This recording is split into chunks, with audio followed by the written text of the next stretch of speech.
Welcome to MSB classes. आज है railway के previous year GK and science के क्वेश्चन का लेक्चर नंबर 29। इसमें हम पढ़ेंगे loco pilot, junior engineer, technician और ग्रुप डी में आए हुए जीके एंड जीएस के क्वेश्चंस।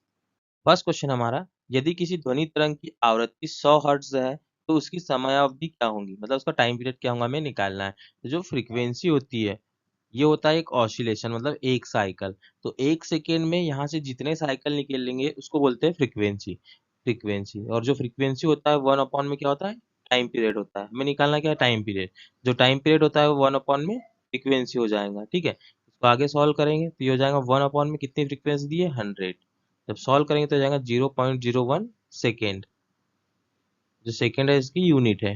ठीक है, तो 0.01 ऑप्शन डी हमारा करेक्ट ऑप्शन होगा।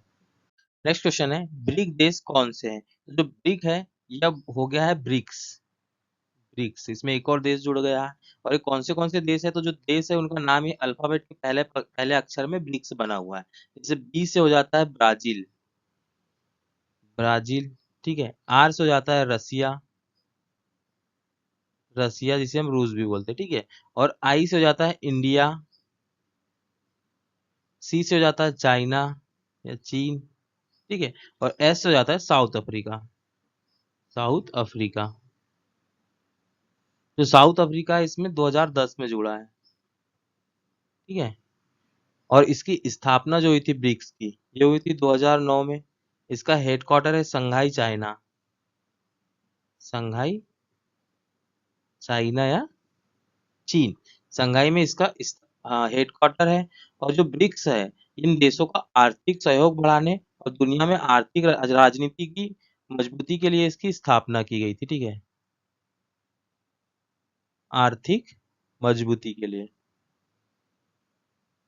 इसकी स्थापना की गई थी ब्रिक्स की। और जो ब्रिक्स है इन्होंने एक बैंक भी स्थापना की, एक बैंक की भी।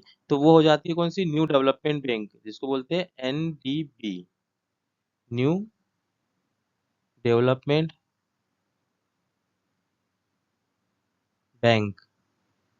इसका हेडक्वार्टर भी संघाई चाइना में है, संघाई चाइना में। ठीक है, तो ब्रिक्स में कितने देश हो गए अब, 5 हो गए, पहले 4 थे। इसका करेक्ट ऑप्शन ए हो जाएगा। और साथ में से एक ऐड करेंगे, कौन सा, साउथ अफ्रीका। ठीक, नेक्स्ट क्वेश्चन है, कौन सा उपग्रह भारत की पहली मल्टी वेवलेंथ अंतरिक्ष वेधशाला के रूप में समर्पित है। तो ये है हमारा एस्ट्रोसेट। तो एस्ट्रोसेट उपग्रह है, इसका मकसद है कि ये एक्स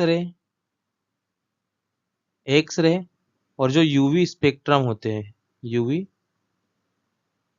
स्पेक्ट्रम में जो आकाश में यूवी स्पेक्ट्रम और एक्सरे है इनके स्रोतों का अध्ययन करे। और इसको लॉन्च किया गया था 28 सितंबर 2015 में भारत के स्पेस स्टेशन श्रीहरिकोटा से, जो कि आंध्र प्रदेश में है। आंध्र प्रदेश में श्रीहरिकोटा, श्रीहरिकोटा से। ठीक है, तो इसका करेक्ट ऑप्शन क्या हो गया, एस्ट्रोसेट। नेक्स्ट क्वेश्चन है, भारतीय संविधान का कौन सा अनुच्छेद राष्ट्रपति पर महाभियोग चलाने की प्रक्रिया बताता है। तो जो राष्ट्रपति पर महाभियोग चलाने की प्रक्रिया है, मतलब उनको पद से हटाना, पद से हटाने की जो प्रक्रिया बताता है वो आर्टिकल 61 बताता है। जो आर्टिकल 61 है वो महाभियोग की प्रक्रिया को इस प्रकार से बताता है कि जब महाभियोग करना होता है तो जो भी दो संसद है हमारे पास में, कौन सी, एक है राज्यसभा और एक है लोकसभा।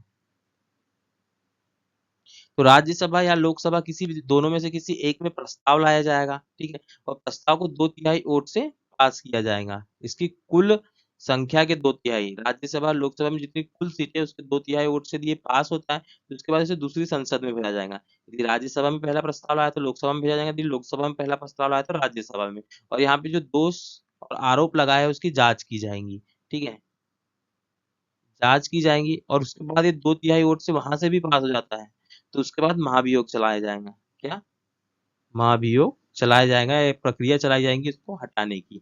और उसके बाद में उन्हें पद से हटा दिया जाएगा, पद से हटा दिया जाएगा। ठीक है, तो ये होता है आर्टिकल 61। नेक्स्ट क्वेश्चन है, चूना पत्थर, चौक और संगमरमर किसके विभिन्न रूप है। तो जो चूना पत्थर, चौक और संगमरमर है ये कैल्शियम कार्बोनेट के अलग अलग रूप है। ठीक है, CaCO3 कैल्शियम कार्बोनेट के ये अलग अलग रूप है, ये अलग अलग कंडीशन में बनते हैं, तो ये चूना पत्थर बनता है, कभी चौक बनता है और कभी संगमरमर बनता है।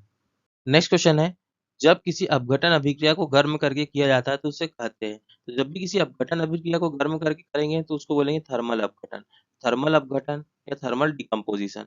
जब इसमें क्या होता है कि जब किसी यौगिक को गर्म किया जाता है तो दो या दो से अधिक यौगिक में टूट जाता है वो, ठीक है, गर्म करने पर, इसलिए इसको क्या बोलते हैं, थर्मल अपघटन बोला जाता है। और इसका जो नेक्स्ट ऑप्शन है वो है नॉन इलेक्ट्रोलाइट डिकम्पोजिशन रिएक्शन, मतलब गैर इलेक्ट्रोलाइटिक अपघटन प्रतिक्रिया। इसमें क्या होता है कि जो गैर इलेक्ट्रोलाइटिक होते हैं, इसके जो अणु होते हैं, ये आयन बनने के लिए बिल्कुल विघटित नहीं होते हैं, आयन बनने के लिए विघटित नहीं होते हैं, ठीक है। और इसमें जैसे एग्जांपल देखें तो हो जाएगा यूरिया हो जाएगा, ठीक है, चीनी हो जाएगा। तो ये आयन बनने के लिए बिल्कुल विघटित नहीं होते, और ये आयन बनने के लिए यदि विघटित नहीं होंगे तो ये विद्युत के सुचालक नहीं होंगे, सुचालक नहीं होते हैं, ठीक है। तो ये होते हैं कौन से, गैर इलेक्ट्रोलाइटिक अपघटन प्रतिक्रिया वाले। और नेक्स्ट ऑप्शन क्या है इसमें, फोटो डिकम्पोजिशन रिएक्शन, मतलब फोटो अपघटन प्रतिक्रिया। तो इसमें क्या होता है कि जब किसी यौगिक पर प्रकाश की किरण डालेंगे तो फोटोन को अवशोषित करेंगे और अपघटित हो जाएगा, तो इसको बोलते हैं फोटो अपघटन प्रतिक्रिया। और उसके बाद क्या है, इलेक्ट्रोलाइटिक अपघटन प्रतिक्रिया। तो इसमें क्या होता है कि किसी भी पदार्थ यौगिक के विलयन में जब हम इलेक्ट्रिकल इलेक्ट्रिकल इलेक्ट्रिकल एनर्जी या विद्युत धारा को प्रवाहित करेंगे तो उससे क्या होता है कि वो आयनों में टूट जाता है, तो इसको बोलते हैं इलेक्ट्रोलाइटिक अपघटन प्रतिक्रिया, ठीक है। तो इसका करेक्ट ऑप्शन तो हो गया थर्मल अपघटन। नेक्स्ट क्वेश्चन है, निम्नलिखित में से कौन सी खगोलीय वस्तु नहीं है, ठीक है, खगोलीय वस्तु नहीं है बताना है। तो खगोलीय वस्तु ऐसी वस्तु होती है, मतलब ऐसी प्राकृतिक वस्तु जो कहाँ होती है, अंतरिक्ष में होती है, अंतरिक्ष में, उसे बोलते हैं हम खगोलीय वस्तु। तो यहाँ पे प्लेनेट बिल्कुल ही अंतरिक्ष में होते हैं, मतलब ये भी खगोलीय वस्तु है। सूर्य ये भी अंतरिक्ष में होता है, मतलब ये भी खगोलीय। तारे भी खगोलीय है, लेकिन जो समुद्र है ये पृथ्वी पर होता है, ये अंतरिक्ष वस्तु नहीं है, मतलब खगोलीय वस्तु नहीं है। नेक्स्ट क्वेश्चन है, निम्नलिखित में से कौन सा हर्ट्ज के बराबर है, ठीक है। हर्ट्ज क्या होता है, हमारा फ्रीक्वेंसी होता है। फ्रीक्वेंसी की यूनिट क्या होती है, यूनिट लिख लेते हैं इसकी, हर्ट्ज जो होती है फ्रीक्वेंसी की यूनिट। और जो हमारी फ्रीक्वेंसी होती है, अभी हमने देखा ये हमारी कोई वेवफॉर्म है, तो ये 1 सेकंड में जितने बार यहाँ से निकलेगी, 1 सेकंड में जितने साइकिल कंप्लीट करेंगी, उसको बोलते हैं फ्रीक्वेंसी, एफ। और फ्रीक्वेंसी होता है 1 में टाइम पीरियड, और टाइम पीरियड कितना होता है यहाँ से यहाँ तक का, उसको आवर्तकाल कहा जाता है, ठीक है। एक साइकिल कंप्लीट करने में लगा हुआ समय उसको आवर्तकाल कहते हैं या टाइम पीरियड कहते हैं। तो फ्रीक्वेंसी 1/t हो गई, तो frequency is equal to 1/t। T होता है टाइम और इसकी यूनिट होती है सेकेंड, तो हो जाता है 1/सेकेंड। या फ्रीक्वेंसी को अपन लिख सकते हैं सेकेंड इनवर्स या सेकेंड की पावर -1। तो यहाँ पे करेक्ट ऑप्शन हो जाएगा ऑप्शन डी। नेक्स्ट क्वेश्चन है, कौन सा भारतीय शहर चिकनकारी नामक कढ़ाई के लिए प्रसिद्ध है। तो जो चिकनकारी कढ़ाई होती है कुछ इस टाइप से होती है, ठीक है, जिसमें कपड़े पर ऐसी कुछ डिजाइनें बनाई जाती है, जिसमें फूल की डिजाइनें, पत्तियों की डिजाइनें, ये सब बनी होती है, तो इसको बोलते हैं हम चिकनकारी। और चिकनकारी लखनऊ शहर से संबंधित है। और जो चिकनकारी एक फारसी शब्द है, इसका मतलब होता है कढ़ाई, जो हम करते हैं ना कढ़ाई बुनाई, इसका शब्द का अर्थ होता है कढ़ाई। तो करेक्ट ऑप्शन हो जाएगा option D, Lucknow. Next question है, निम्नलिखित में से कौन सा रोग फेफड़ों का रोग है, ठीक है, मतलब हमारे फेफड़ों से संबंधित रोग है, वो हमें बताना है। तो इसमें से जो होता है ट्यूबरक्लोसिस, मतलब हम इसको बोलते हैं टीबी, टीबी, ये मुख्य रूप से फेफड़ों को संक्रमित करता है, ये एक संक्रामक रोग है, ठीक है, और ये फेफड़ों को संक्रमित करता है। बाकी जगह भी हो सकता है लेकिन फेफड़ों में मुख्य रूप से होता है। तो जो टीबी होता है हमारा कौन सा, फेफड़ों का रोग होता है, ठीक है, तो करेक्ट ऑप्शन टीबी हो गया। नेक्स्ट क्वेश्चन है, निम्नलिखित में से किस पूर्व भारतीय राष्ट्रपति ने सबसे कम अवधि तक सेवा की। जो सबसे कम अवधि तक सेवा करने वाले हैं वो डॉक्टर जाकिर हुसैन है, ठीक है। ये भारत के थर्ड राष्ट्रपति थे, थर्ड राष्ट्रपति थे, ठीक है। इन्हें सबसे कम अवधि तक अपनी सेवाएं दी थी और सेवा में रहते हुए इनकी मृत्यु हो गई थी। सेवा में, जो एकमात्र है सेवा में रहते हुए जिनकी मृत्यु हो गई थी, वो थे हमारे डॉक्टर जाकिर हुसैन, ठीक है। तो जो हमारे पहले राष्ट्रपति थे वो कौन थे, राजेंद्र प्रसाद, राजेंद्र प्रसाद, ठीक है। इसके बाद जो दूसरे थे हमारे डॉक्टर सर्वपल्ली राधाकृष्णन, डॉक्टर सर्वपल्ली राधाकृष्णन, ठीक है। और जो तीसरे हुए वो हुए थे हमारे डॉक्टर जाकिर हुसैन, ठीक है, डॉक्टर जाकिर हुसैन। और अभी तक हमारे 15 राष्ट्रपति हो चुके हैं। इसमें पहली महिला राष्ट्रपति थी, वो थी 12वें नंबर की, श्रीमती प्रतिभा देवी पाटिल। ठीक है, पाटिल ये पहली महिला राष्ट्रपति थी भारत की, जो कि 12वें नंबर की थी। उसके बाद में अभी कौन सा चल रहा है, तभी 15 नंबर पे हमारी श्रीमती द्रौपदी मुर्मू। ठीक है, तो ये हो गया यहाँ पे correct option doctor Zakir Hussain.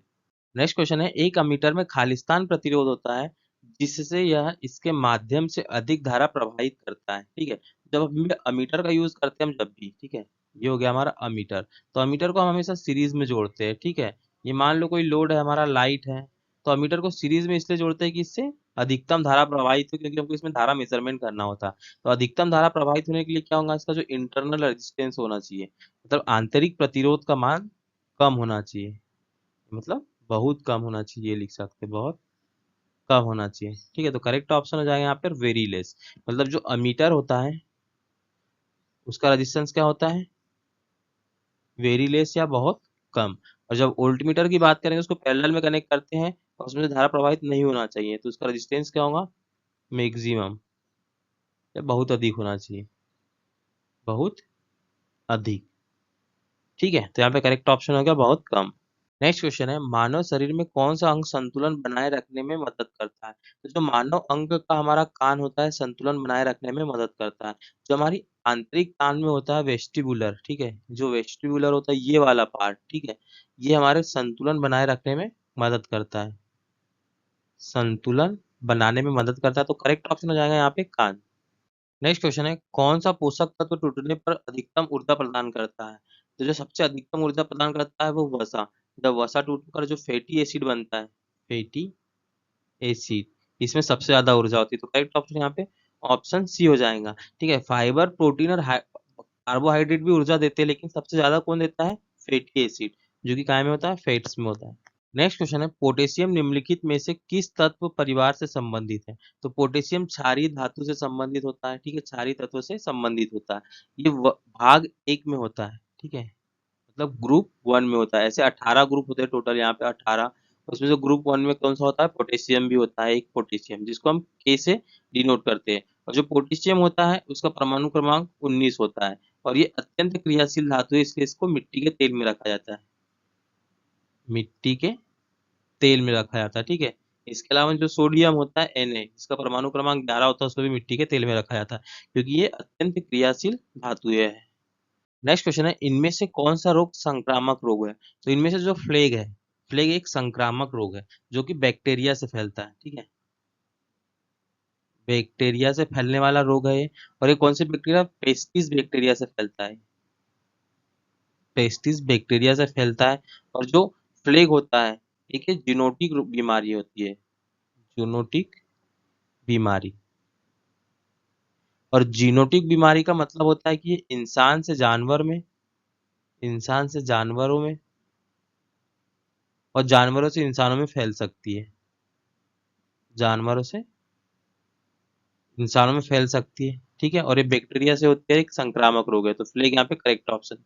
इसके अलावा यहाँ पे दिया है उच्च रक्तचाप, चाप मतलब हाइपरटेंशन, हाइपरटेंशन मतलब हाई ब्लड प्रेशर होता है, तो ये तो संक्रामक रोग नहीं है। मधुमेह, डायबिटीज जिसको शुगर भी बोलते हैं, तो ये भी संक्रामक रोग नहीं होता है। और कैंसर भी संक्रामक रोग नहीं है, तो फ्लेग यहाँ पे करेक्ट ऑप्शन होता है। नेक्स्ट क्वेश्चन है, मानव कान के किस भाग में 3 हड्डियों द्वारा ध्वनि का प्रवर्धन होता है। तो जो मानव कान होता है, तो ये मानव कान की इस साइड को बोलते हैं बाहा कान। ठीक है, बाहा या बाहरी कान। बीच वाले को बोलते हैं मध्य कान, जो कि हमारे पर्दे तक होता है कान के। ठीक है, और उसके बाद का जो होता है उसको बोलते हैं आंतरिक या अंदरूनी कान। ठीक है, अंदरूनी कान बोला जाता है। तो क्या होता है कि जब कोई भी ध्वनि तरंग हमारे कान में जाती है, तो वो हमारे एयरड्रम से, मतलब इसको बोलते हैं हम पर्दा, जो कान का पर्दा बोलते हैं ना, उससे टकराती है, उससे, और यहाँ पे वाइब्रेशन क्रिएट करती है। और ये वाइब्रेशन को जो हमारी कान की 3 हड्डियां होती है, इसमें कौन सी होती है, ये होती है मेलियस होती है। ठीक है, मेलियस हो गई एक, दूसरी होती है इनकस, इनकस, और तीसरी होती है स्टेपिस। इनके द्वारा मिलके इसको आवर्धित किया जाता है। जो कंपन आया, कंपन को आवर्धित करके फिर हमारे कॉकलिया तक भेजता है। ठीक है, जैसा राउंड राउंड वाला भाग होता है कॉकलिया तक भेजता है। फिर इसको इलेक्ट्रिकल सिग्नल में कन्वर्ट करके हमारे माइंड तक भेजा जाता है। ठीक है, तो जो प्रवर्धन किया किसने किया, इन तीनों हड्डियों ने किया। तो ठीक है, ये कहाँ पे होती है, अंदरूनी कान या इनर ईयर में होती है। ठीक है, इसको यहाँ अंदरूनी लिख लेना। और ये मानव शरीर की सबसे छोटी हड्डियां भी होती है। ठीक है, सबसे छोटी हड्डी कौन सी होती है इसमें, स्टेपीज होती है। ठीक है, नेक्स्ट क्वेश्चन है, रसोई गैस एलपीजी में मुख्य रूप से शामिल है। एलपीजी मतलब लिक्विड पेट्रोलियम गैस, इसमें मुख्य रूप से पाए जाते हैं हमारे प्रोपेन और ब्यूटेन। ठीक है, तो करेक्ट ऑप्शन हो जाएगा ऑप्शन डी।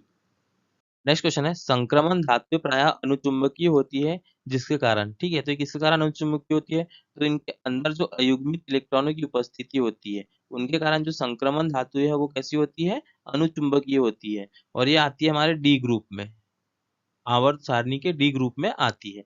इसके अलावा जो आंतरिक संक्रमण धातु है, सिर्फ नाम बता रहा हूँ मैं, जो आंतरिक संक्रमण धातु है वो ए ब्लॉक में आती है। ठीक है, एफ ग्रुप, तो ये वाला ग्रुप होता है जिसका अंतिम इलेक्ट्रॉन एफ ऑर्बिटरी में जाता है। ठीक है, तो ये होता है आंतरिक संक्रमण। और जो संक्रमण धातुओं की बात हो रही है यहाँ पे, संक्रमण ये होती है वे जिनका अंतिम इलेक्ट्रॉन कहाँ में जाता है, डी ऑर्बिटरी में जाता है। ठीक है, और इसमें क्या होता है कि जो अयुग्मित इलेक्ट्रॉनों की उपस्थिति होती है इसके कारण ये क्या होते हैं, अनुचुंबकीय होते हैं। नेक्स्ट क्वेश्चन है, निम्नलिखित में से किस दो तरीकों से प्रतिरोध को जोड़ा जा सकता है। तो जो प्रतिरोध होते हैं हमारे, ये हमारे प्रतिरोध होते हैं। ठीक है, प्रतिरोध का साइन होता है। तो प्रतिरोध को किन दो तरीकों से जोड़ा जाता है, तो एक तो हम प्रतिरोध को ऐसे जोड़ देंगे, एक के बाद एक के बाद एक। एक तरीका ये हो गया, तो इसको बोलते हैं हम सीरीज तरीका। मतलब कैसे जोड़ा है हमको ने, श्रेणी में, श्रेणी में। ठीक है, या तो हम क्या करेंगे, प्रतिरोधों को कुछ इस टाइप से जोड़ देंगे। ये कैसे जोड़ दिया हमने, ये जोड़ दिया हमने पैरेलल में या समांतर में, या दोनों का कॉम्बिनेशन भी ले सकते हैं हम, ऐसा, ऐसा और ऐसा। लेकिन तरीके तो दो ही है यहाँ पे, कैसे, या तो हम श्रेणी में जोड़ रहे हैं या तो समांतर में जोड़ रहे हैं। ठीक है, तो दो तरीके से जोड़ा जा सकता है, श्रेणी और समांतर में। तो इसका करेक्ट ऑप्शन हो जाएगा ऑप्शन सी, श्रेणी और समांतर में। ठीक है, यदि हमारा वीडियो अच्छा लगता है तो प्लीज वीडियो को लाइक कीजिए और हमारे चैनल को सब्सक्राइब कीजिए। Thank you for watching.